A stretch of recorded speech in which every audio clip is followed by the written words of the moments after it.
Assalamualaikum warahmatullahi wabarakatuh. Saya dari perwakilan kelompok 7 akan mempresentasikan materi tentang laporan keuangan. Yang pertama, pengertian laporan keuangan.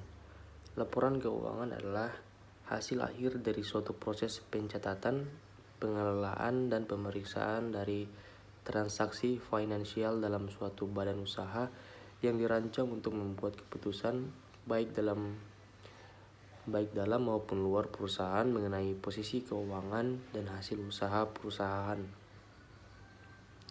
Yang kedua, tujuan laporan keuangan, yaitu memberikan informasi tentang jenis dan jumlah aktiva yang dimiliki perusahaan saat ini, memberikan informasi tentang jenis dan jumlah kewajiban dan modal yang harus dimiliki perusahaan saat ini.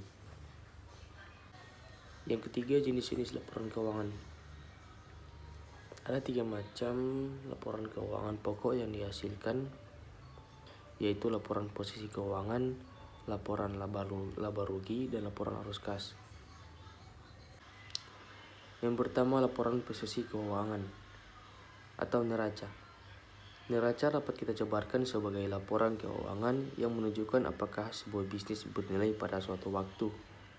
Neraca diturunkan dari istilah balance sheet, statement of financial condition, statement of resource of liabilities. Neraca ini merupakan laporan tentang posisi keuangan suatu perusahaan pada tanggal tertentu. Oleh karena itu, neraca sering disebut sebagai potret dari posisi keuangan perusahaan.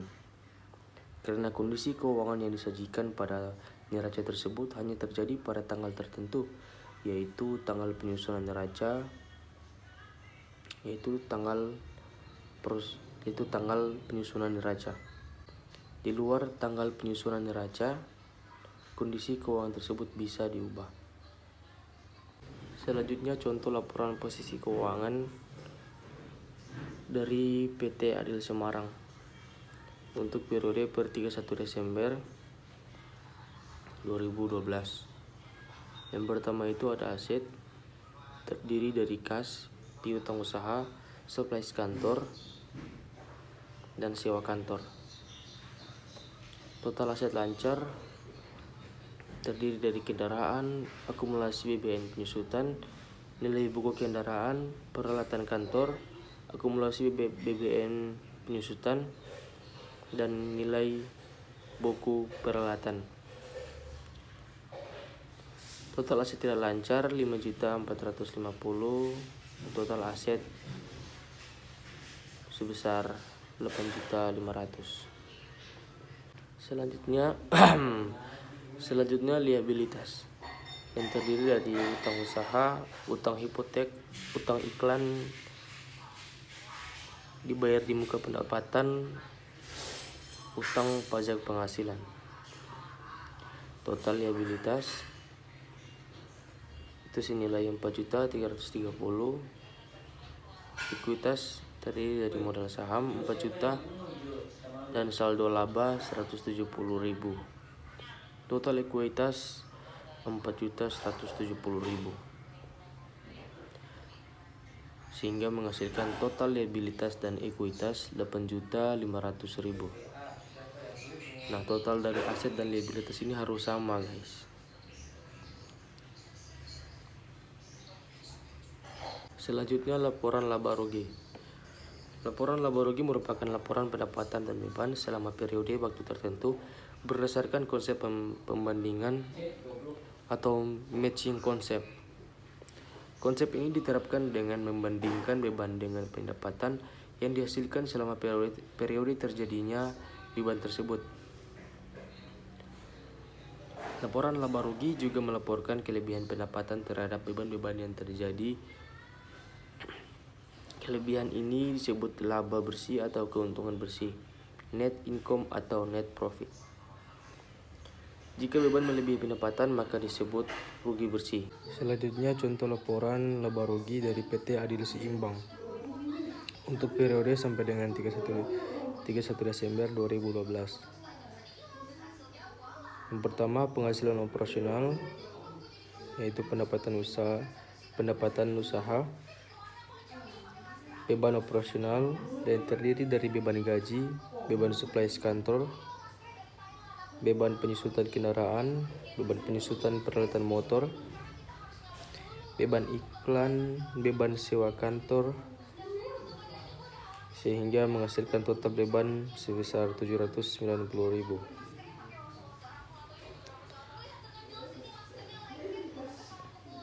Laba rugi operasional 200.000, beban non operasional, penghasilan non operasional 130.000, beban non operasional 20.000, laba rugi non operasional 110.000, laba rugi sebelum pajak 310.000, beban pajak penghasilan 40.000, laba rugi bersih setelah pajak sebesar 270.000. Selanjutnya laporan arus kas.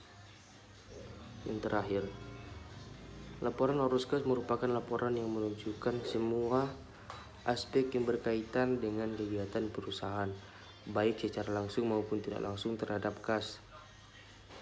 Laporan arus kas harus disusun berdasarkan konsep kas selama periode laporan.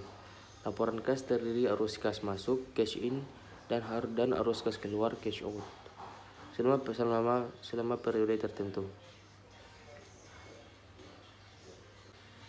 Selanjutnya contoh laporan arus kas pada PT Adil Seimbang untuk periode sampai dengan 31 Desember 2012.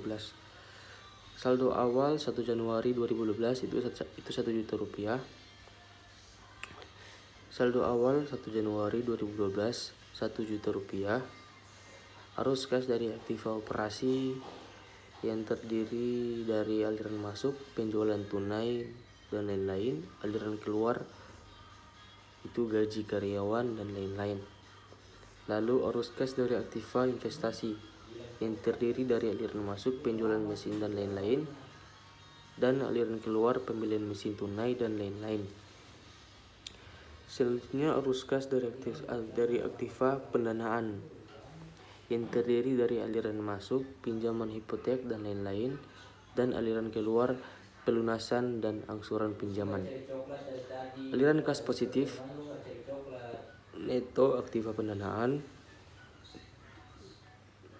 senilai 4 juta rupiah menghasilkan saldo akhir 31 Desember 2012 senilai 1.650.000 rupiah. Terima kasih. Wassalamualaikum warahmatullahi wabarakatuh.